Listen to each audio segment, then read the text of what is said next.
I'll get started today. Dariante Jenkins fractured his fifth metatarsal in the Mason game when he came down on Livingston. So he had a procedure this morning. I was with him all morning, or this morning down at the hospital. He had a procedure this morning to put a screw in there. It's basically the same injury Troy Daniels had when he was a sophomore, and he'll be out, 6 to 8 weeks recovery time with the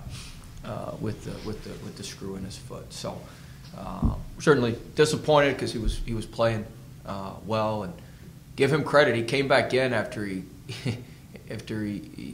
broke it. He came back in the game and scored for us at Mason, and then we got X-rays that night when we got back, and then we had we made the decision yesterday with consultation with Dr. Cheatham and Dr. Lochran and our medical staff to go ahead and do it. And he did the procedure this morning at 7:30, and he's back in the room resting now. So we got other guys who will step up. Good opportunity for Malik Crowfield. We got some other guys who will be ready to rock and roll. So with that, Boyack, you can kick it off. Well, how do we match up against Duquesne, and what's their personnel and style? Yeah, they've got an interesting mix. They've got 2 fifth-year transfers. They've got another transfer, Terrence Smith, who's from New Jersey originally, who was at University of Nebraska. They've got a couple freshmen, Isaiah Mike, a four-man who's playing really well. They got another freshman guard who's actually their leading scorer, Mike Lewis. So they've got, a fifth-year transfer, Emil Blackman, who starts for them at the 3, who's from Niagara. So they've got, their starting guards are a freshman, Mike Lewis, and then they've got the transfer from Nebraska, Terrence Smith, and then they've got the fifth-year transfer, Emil Blackman. They got Isaiah Mike, and then they bring the other fifth-year kid. He's had a little bit of a hand issue. Kyle Abramson, they bring him off the bench. He was a transfer from Drake University. So, they've had some really good games this year. They obviously beat Pittsburgh on a neutral court. Well, at where our conference tournament will be played, they're in Pitt. So, they've played really well at times, and it'll be a tough game. Any game on the road is going to be tough. We're playing them on campus at the Palumbo Center, which will be a little bit different venue than we've played. So we're going to need to play extremely well. Are they allowed to play games at whatever the paint bucket is called? Yeah, the PPG. Yeah. Or can they not because the you can play? Yeah, you can. There's a certain number of games you can play there before it counts as like your home court. I want to say the number's 3, but I could be wrong. They played Pittsburgh there. They played Robert Morris there, and I think they're playing Dayton. I think they're playing Dayton there later on in the year. I think that's the max you can play before.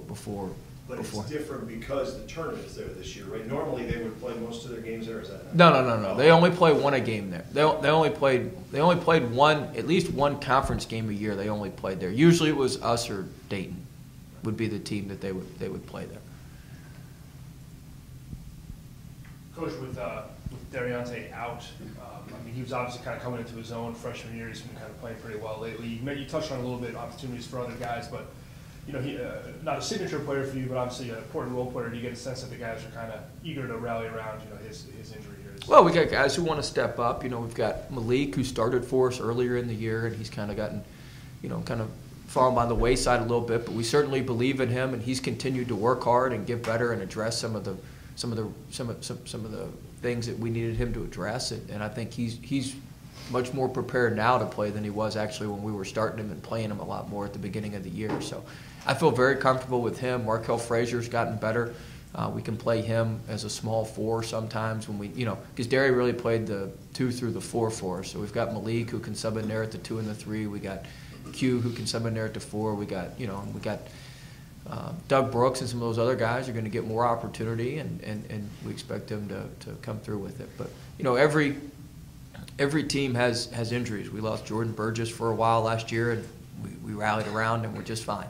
And so it's all how you look at it. It's opportunity, and there's certainly. My heart goes out to the kid Newkirk at St. Joe's. This is a 6-week deal.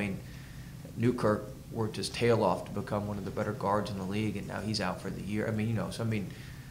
Rhode Island's been dealing with the San Martin's injury. Dayton's had some injury. Dayton's had injury. I mean, everybody has them. So there's no excuses, and it's time to move forward. As a follow-up from that, how happy are you that you had that game against Howard to give a lot of those guys some extended run that maybe they wouldn't have had? I think that helps, but playing on the road at Duquesne's a lot different than playing at home against certain teams. So we'll need to play better, but I think our guys are more prepared. Just as Derry was getting better as the season progressed, and we're happy we'll have Derry for the stretch run. Maybe give us a little jolt there down the stretch. But I think Malik's gotten better. I think Q's gotten better, and I think some of our other role players have gotten better, and they're just going to need to step up now. What was Jenkins being a freshman? What was he able to pick up on that was earning him more minutes that you're going to need to get from some other guys? Well, he's just naturally pretty talented. He just sees things, and the game flows for him pretty well, and he was shooting it really well. I mean, I think, when we give Malik the same threes that Derry gets, Malik's going to make – Derry's making wide-open corner threes, which are great threes. I feel very confident that Malik can do some of the can do some of the same things. And, Derry's a little bit more of a slasher, but Malik's a little bit – he can help us maybe a little bit more on the defensive end. And so, there's a give and take and a trade-off with everything. But Derry's certainly a supremely – talented player, somebody that will be an all-league talent or player of the year type league talent in our league as we move forward. And he was getting better as most freshmen do as you go throughout the year. So this would be a good opportunity for him. He needs to get stronger. Just because it's in his foot doesn't mean he can't lift weights. So we've already got him. We've had him lifting and doing some stuff the last couple of days, and he's, we'll be able to do some things with him that I think will help him when he integrates back in with us towards the end of the season. Just to be clear, you're too far into the season for this to be a medical redshirt. Yeah, he's going to be back though he'll be back with 4 or 5 games left in the regular season, potentially. He can help us and he'll be back. Yeah, but we've played too many games for medical redshirt. Coach, the press has been effective the last couple of games. Has that been kind of opportunities of matchup, or we've been more effective? We've been better. We've been more aggressive. We've gotten after it a little bit better and been more aggressive. So I think it's been a positive for us. We need to continue to make that an advantage and be able to sustain it for even longer. We really weren't pressing in the first half, and then we kind of catch fire in the second half. At Mason, we were really good in the first half, and we started off the second half pretty well. They threw a long pass into the seats, second or third possession, down there in that far corner from where we were. And then we kind of backed off a little bit. So we need to be able to sustain it even longer. Is that kind of the goal throughout the year to kind of get back to the pressing style? Yeah, we wanted to get back to pressing. We knew with this team it'd be, we'd want to manufacture some easy points in transition, and that's certainly one way to do it. Along those same lines, against Mason, you guys were pretty dominant inside in the paint. Kind of a preview of what we can expect in conference play, kind of win. But I thought we fed the post well. I thought our guards drove it in there. We only took 13 threes. We didn't settle for tough threes or contested threes. Of the 13 threes, I'd say 11 or 12 of them were pretty good shots. Shots that we can and should make. So I think that was, I thought we did a nice job. I thought we did a nice job driving it in there, attacking the rim, attacking the paint, did a nice job on the offensive glass, did a nice job on the boards in general. So I think if we can keep attacking the paint, keep taking high percentage twos, and keep doing a good job on the backboards, that we'll be in good shape. You have, at various times, you've had to send messages by sitting guys already this year. How do you know when that message has hit home and received? And I know it's different with every guy, and not to be specific with any of them, but how do you know when it's like, okay, I get it now, and it takes longer with some other players and. Well, when you just see how they, you you see how they respond. You know before, like, you usually know before they even sit the game out. Like when you tell them, you can kind of have a pretty good feel on what the reaction's going to be or how the, what the impact's going to be. So you have a pretty good sense on that. You seem so much more upbeat at the beginning of the season. Why is that?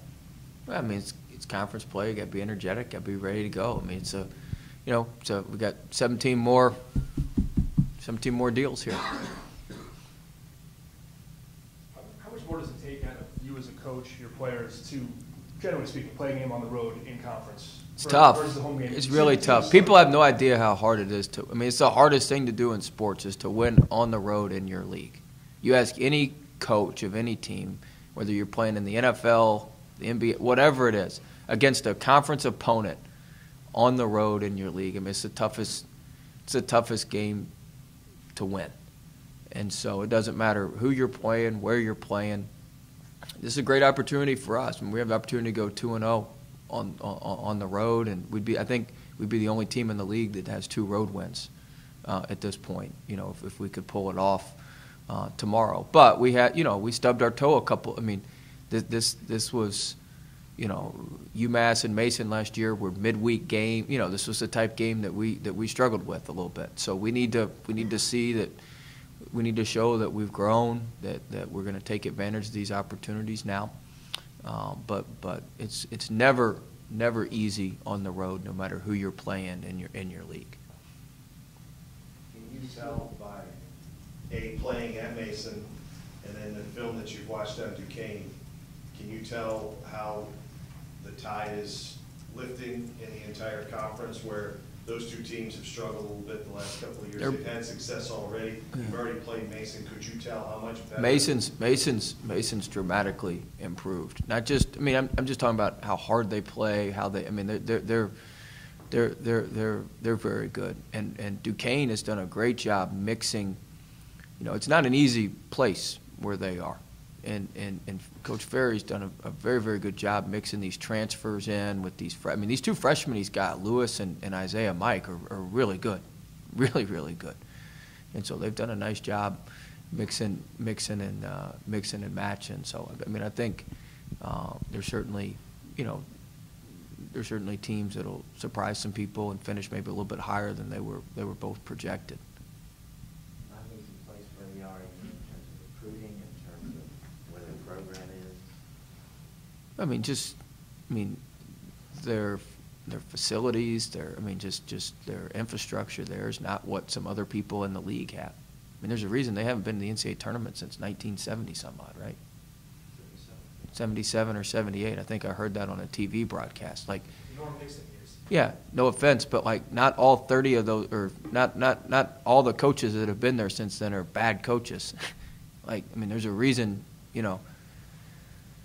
Jim Foster, who's the women's coach at Chattanooga, who's in the Women's Basketball Hall of Fame. He's a brilliant guy, great, tremendous coach. He was at St. Joe's, Vanderbilt, Ohio State, and Chattanooga. He used to always, he told me, he said, he was very, you'd go sit in his office, you'd be there for like an hour because you just soak in all the knowledge. He said, never take a job where when you look in the rafters, there's not a bunch of championship banners. He said, because you're not going to be the first one to change the history.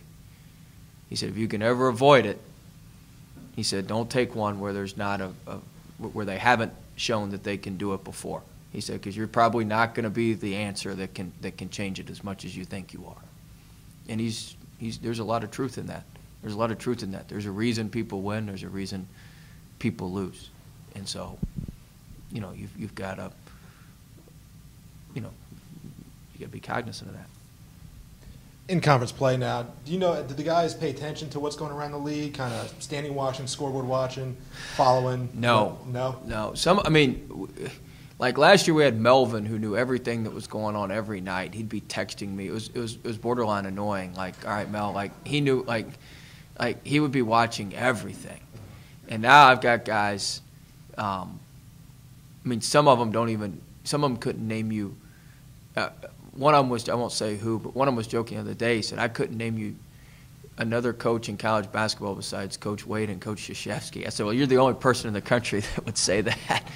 But, I mean, that's how, I mean, he doesn't pay, and he's one of our better, this guy's one of our better players. This isn't like, I mean, this guy's one of our better players.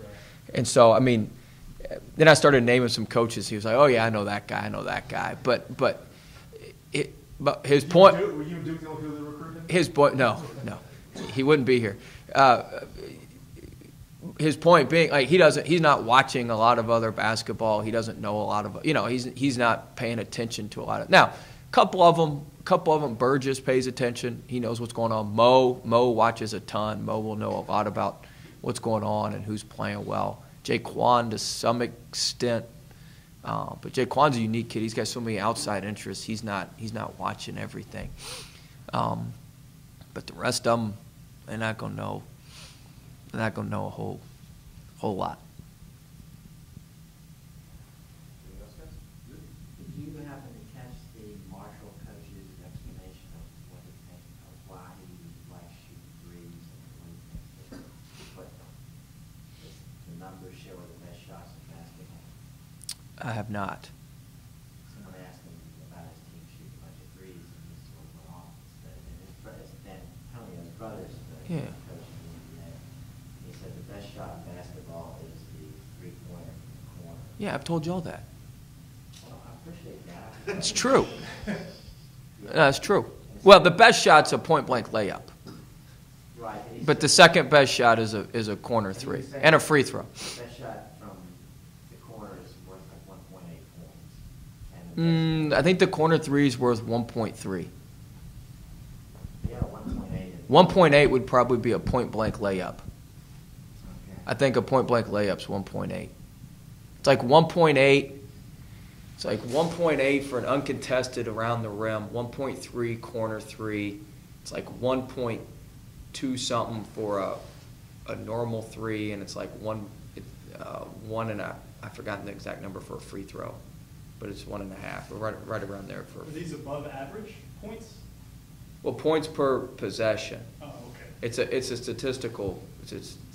It's a tempo based, possession based.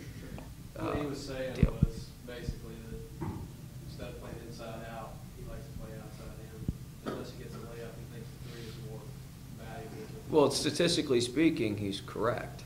Unless you've got, I mean, you got to understand. He's coming from an NBA background too. You look at the teams in the NBA. His brother's team, the Rockets, they jack 60 some odd threes in a game, I think. But statistically speaking, he's correct, unless, in our case, we're shooting over, we're shooting 54% at the rim or 54% around the rim. So we're scoring almost the same from around the rim as we would be scoring from three, from those corner threes. So our shots are a little more efficient because our personnel, Matt. Anyway, I don't want to get into all the reasons why, but our stuff's a little bit more efficient for what we have. But we get the same efficiency out of driving it in there between the free throws and how we're converting at the rim. Now, if we weren't converting at the rim at a higher rate, we need to be jacking some more threes. But he is correct. I mean, that stuff's correct. But your point is also good